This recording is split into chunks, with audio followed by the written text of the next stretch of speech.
Assalamualaikum warahmatullahi wabarakatuh. Nama saya Septa Rismanto. Nomor induk mahasiswa 857997635 dari OP BCJ Yogyakarta.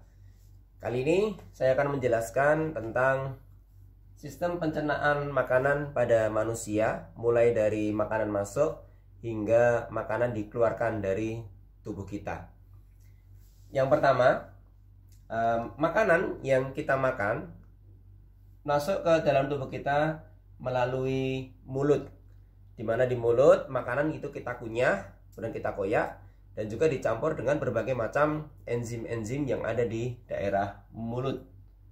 Setelah dikunyah, makanan akan masuk ke dalam tubuh kita melalui tekak dan juga kerongkongan, dimana di dalam kerongkongan kita ada gerak peristaltik, yaitu gerak mendorong makanan dari mulut menuju ke lambung. Nah, makanan yang sudah masuk ke dalam lambung kemudian akan diproses oleh lambung kita. Jadi dari mulut kemudian ke kerongkongan dan juga kemudian ke lambung.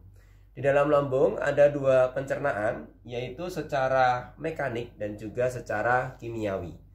Secara mekanik artinya makanan akan diolah oleh dinding lambung dengan cara diremas dan juga diputar secara terus-menerus dalam lambung.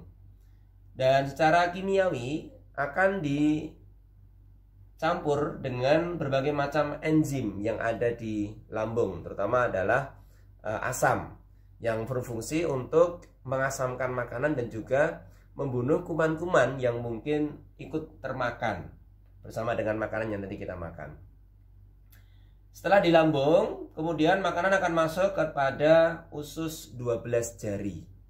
Nah, di sini makanan akan diproses dengan bantuan dari getah pankreas dan juga dari getah empedu. Diproses di sana, kemudian makanan akan masuk ke usus halus. Nah, disinilah proses penyerapan sari-sari makanan yang kita makan dilakukan oleh usus halus, di mana di dalam usus halus itu ada berbagai macam reseptor ya. Dia akan mengambil sari-sari dari makanan yang kita makan. Kemudian makanan akan masuk ke dalam usus besar. Di dalam usus besar, makanan akan diserap vitamin dan juga mineralnya. Dan di dalam usus besar ini pun makanan akan mengalami proses yang namanya pembusukan yang dibantu oleh bakteri yang namanya adalah bakteri E. coli. Nah, dari sinilah kemudian makanan akan terus-menerus berjalan menuju ke rektum. Nah, rektum ini adalah sebelum ke dubur, yaitu tampungan sementara untuk menampung feses-feses ataupun bekas ya, atau makanan sisa gitu ya, atau bekas dari pengolahan makanan yang ada di dalam tubuh kita. Ditampung di dalam rektum, dan pada saat nanti rektum ini sudah penuh, maka akan mengirim sinyal ke otak kita bahwa rektumnya sudah penuh. Maka dari situ akan ada satu reaksi dari tubuh kita ingin buang air besar.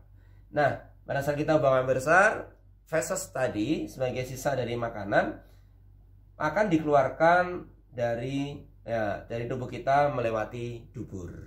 Nah, jadi demikianlah proses bagaimana pencernaan makanan yang ada dalam tubuh kita. Dimulai dari mulut, kemudian masuk kerongkongan, lambung, usus 12 jari, usus halus, kemudian usus besar, rektum, kemudian keluar lewat dubur.